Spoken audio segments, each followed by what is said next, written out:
지적장애 상급을 받고 매일 우울함과 자살 충동, 영적인 어려움으로 괴로운 나날을 보내다가 병원에서도 치유는 어렵다고 하셔서 인생의 마지막이란 생각으로 41수연에 들어가야겠다는 생각을 하게 되었습니다. 성지기도, 사랑나무 40바퀴 뛰기, 210배 경배, 21분 훈독, 물 2리터씩 마시기, 만보 걷기와 일기 작성 등으로 매일 정성을 들이기 시작했습니다. 하늘 부모님, 참 부모님과의 거리가 너무나 먼 것을 느껴 매일 온몸이 땀에 젖도록 간절히 기도와 정성을 들였습니다. 현재 우울증이 좋아진 저의 모습을 보고 기뻐하실 아버지를 생각하니 지상에 계실 때 조금 더 빨리 좋아지지 못한 것에 죄송한 마음을 가지고 있었습니다.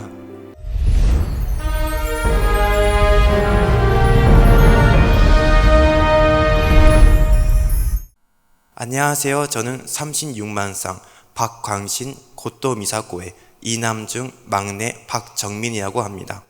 저는 제6차 영성수연을 수료하고 1기 천심 영성 아카데미생으로 현재 효정 참가정 상담센터에서 안수 봉사를 하고 있습니다. 먼저 간단하게 저에 대한 소개를 하겠습니다.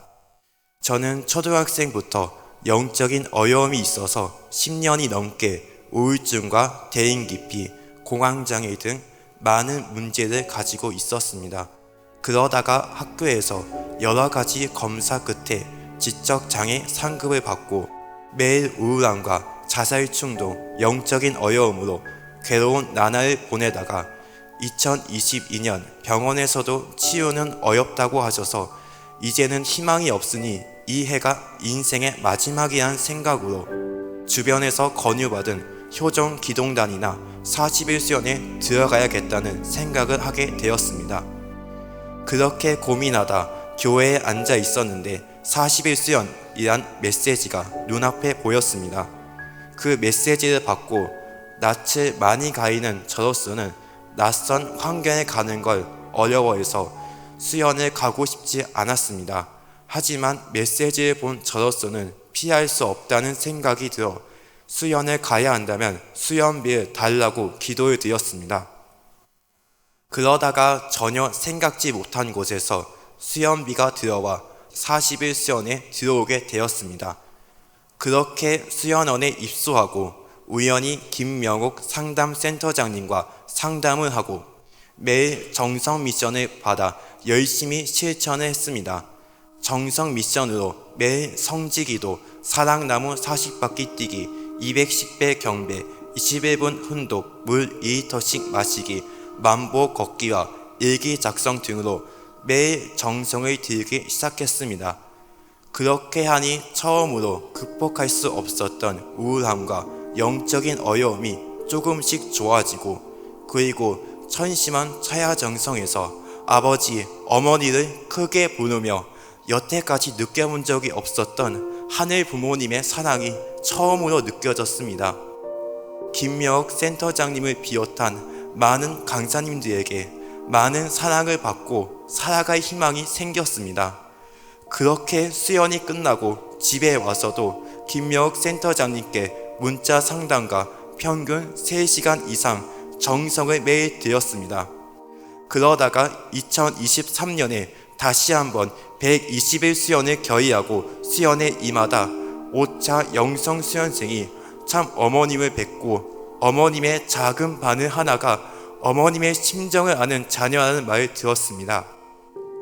저도 참 어머님의 심정을 아는 작은 바늘이 되고 싶어 6차 영성수연을 받게 되었고, 더 나아가 현재는 영성 아카데미로 봉사를 하고 있습니다.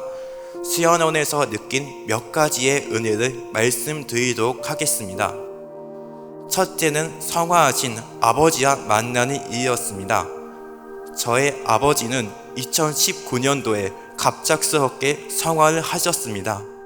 그래서 마음 한편에 아버지에 대한 그리움과 슬픔이 자리 잡고 있었습니다.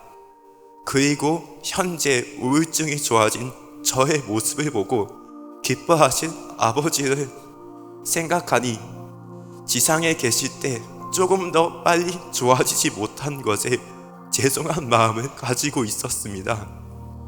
그러다가 천의 천심원 처야정성에서 이기성 천심 원장님께서 대모님 메시지를 말씀해 주셨습니다.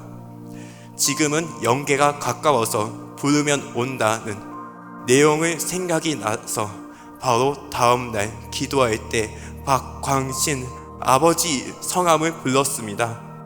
그러니 아버지께서 강하게 저의 마음속에 찾아오셨습니다. 아버지께서는 먼저 가서 미안하다. 지상에서 더 함께 있고 싶었다. 내가 책임을 다하지 못해서 짐을 짊어지고 있다고 눈물로 사과하시는 아버지를 만날 수 있었습니다. 그때 저는 가까워진 영계를 실감할 수 있었습니다. 그때 아버지께서 왜 사과를 하시는지 몰랐는데 나중에 말씀을 찾아보니 지상에서 책임을 다하지 못하면 후손에게 탄감이 있다는 말씀을 훈독하고 지금의 어려움이 아버지가 책임을 다하지 못한 내용이었음을 알고 아버지가 다하시지 못한 내용도 내가 짊어지겠다고 결의하게 되었습니다.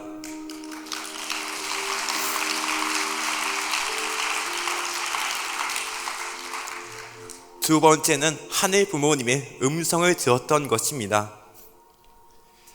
저는 영성 수연을 받으면서 하늘 부모님, 참 부모님과의 거리가 너무나 먼 것을 느껴 매일 온몸이 땀에 젖도록 간절히 기도와 정성을 들였습니다. 그러다 수연이 끝나고 아직은 저에게 부족함을 느껴 김명욱 센터장님께 권유받은 안수 봉사를 하기로 결의했습니다. 하지만 잘할 수 있을지 고민하고 있었습니다. 그러던 중 평소와 같이 하늘 부모님께 오늘 기분은 어떤지 여쭤보았습니다. 그 전까지는 한 번도 답이 없었는데 그때 처음으로 답을 주셨습니다. 하늘 부모님께서는 이루 말할 수 없이 슬프다. 내 아들 딸이 아프다. 내 아들 딸이 아프다라고 하셨습니다. 하늘 부모님께서는 채가 없으시기에 자녀를 돕고 싶어도 돕지 못하고 눈물 흘리시는 하늘 부모님의 모습을 보고 가만히 있을 수가 없었습니다. 자녀가 부모님의 눈물 흘리는 모습을 보고 어찌 가만히 있을 수 있겠습니까? 부모님의 심정을 알고 난 후 내가 하겠다고 부모님의 슬픔을 위로해 드리겠다고 결의하고 안수봉사에 다시 한번 굳게 결의했습니다.